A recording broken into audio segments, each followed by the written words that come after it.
Սա իմ առաջին ելույթն է ազգային ժողովի այս ամբիոնի մոտ եւ ուզում եմ ասել, որ ուժեղ Հայաստան լինելու է։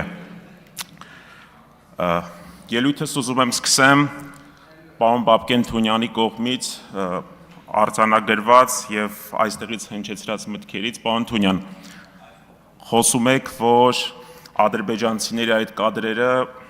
ինչ որ այսպես ասած վատ տպավորություն են գործել, նենց չի մենք ենք այդ կադրերից հաճույք ստացել, բայց եկեք այսպես պայմանավորվենք, ինչպես պարոն Կարապետյանը ասեց,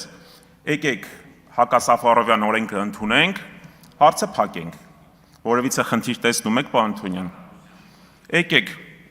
բերենք քննարկենք, այո, ինչպես օրինակի համար կարգավորում է գործում Թուրքիայում, նման կարգավորում էլ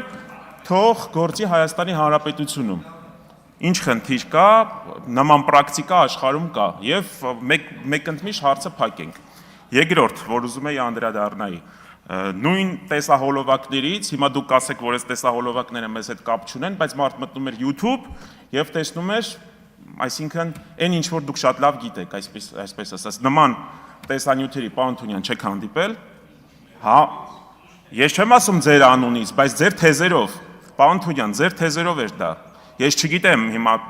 բոլոր դեպքերում ես չեմ տեսել դատապարտող հայտարարություն ձեր կողմից, որ YouTube սոցիալական հարթակում նման տեսանյութեր հրապարակելը ճիշտ է կամ սխալ։ Դուք գնահատական չեք տվել։ Հուսով եմ մյուս ելույթին նաև այդ գնահատականը կտաք։ Շնորհակալություն։ Ինչ վերաբերում է հիմա այստեղ պետական մասնակցությամբ կամ պետական ընկերությունների մասին հայտարարություններին։ Պարոն Կոնջարյան, ամենայն հարգանքով ես չեմ ուզում այստեղ քննարկել, թե ձեր կինը ինչքան աշխատավարձ է ստանում։ Կարանք ստեղծենք խորհրդարանական հարթակ, բացի հարց ու պատասխանից եւ բյուջեի կատարողականից, նաեւ այդ հարցերը քննարկենք։ Հիշատակում եք, որ տարիներ առաջ այս դահլիճներից մեկում լսումներ են տեղի ունեցել հեծի գծով։ Եկեք նաեւ անկախ մամուլը մեր մյուս գործընկերները հարցեր են բարձրացնում, ասում են Հայփոստում այսպիսի իրավիճակ է, Զանգեզուրի Պղնձե մոլիբդենայում տենդերների հետ այսպիսի իրավիճակ է, Ամուլսարում բարձր աշխատավարձով կառավարության ներկայացուցիչ կա, եկեք քննարկենք, պարոն Թունյան, եկեք տնտեսական հանձնաժողովում այս հարցը քննարկենք, ստեղծենք ձևաչափ եւ խորհրդարանական վերահսկողությունը ընդլայնենք այդ ուղղությամբ, ընդլայնենք, այո, ես համոզված եմ, պարոն Ռուբինյանն է կաջակցի, պարոն Ալեքսանյանն էլ որպես ազգային ժողովի նախագահի տեղակալի թեկնածու եւ պարոն Կոնջարյանը եւս կաջակցեն։ Սկսենք գործընթացը, հրավիրենք տարեկան մի քանի օր համապատասխան գերատեսչությունների ներկայացուցիչներին, որոնք որ համակարգում են կառավարումը, տվյալ ընկերության կառավարման խորհրդին եւ այս հարցերը քննարկենք։ Բարձրացնենք, ընդ որում նպատակահարմար կլինի նաեւ ես որպես բիզնեսում երկար տարիներ աշխատած մարդ գտնում եմ, որ ճիշտ կլինի նաև ներգրավենք Big 4 աուդիտորական ընկերությունների ներկայացուցիչներին, թող KPMG-ին, PricewaterhouseCoopers եւ մյուս ընկերությունների ներկայացուցիչները գան, անեն ոչ միայն ֆինանսական աուդիտ, նաև անեն տեխնիկական աուդիտ։ Ինչպես օրինակի համար դա տարիներ առաջ պարոն Ղազենյանի ելույթն է լինելու շուտով, արվել է հեծում։ Ստուգենք տենդերներ, այո, խորհրդարանական ձևաչափով։ Այսքանը վերջում էլ ուզում եի անդրադառնալ Ադանայի մասին հայտարարությանը։ Ժողովուրդ, Ադանայի մասով ոչ մեկ ինչ որ տարածքային նկրտումներ չունի, բայց եկեք հիշենք էլի, որ Ադանայում մեծ ընտանիք Իլիկիո աթոռն է եղել, կաթողիկոսի աթոռն է եղել 11-րդ դարից մինչև 15-րդ դար։ Ընդ որում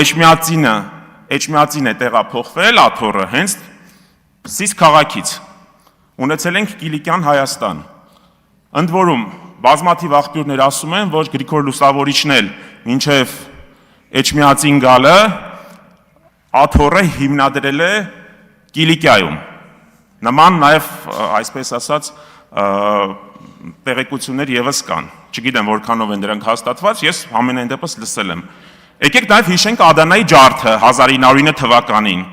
որը որ հայոց ցեղասպանության դրվագներից մեկն է։ Շուրջ 30,000 հայ կոտորվել է Ադանայում։ Եվ հիմա դնում ենք, համեմատում ենք Հայաստանի այս տարածքը 10 տարի եղել էս ՏՆԴ, ժողովուրդ, Հայաստանի Հանրապետություն եւ պատմական հայրենիք հասկացությունները եկեք չխառնենք, մենք ունենք պատմական հիշողություն, մենք ունենք սփյուռք, կանգնել մարդկանց ասել, որ գիտես ինչ, Ադանան մեզ հետ որևիցե առնչություն չունի կամ մեր հայրենիքը չէ,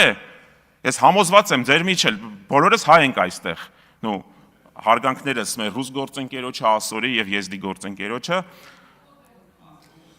քուրդ, կներեք, ամենայն հարգանքով, բայց բոլորս հայ ենք,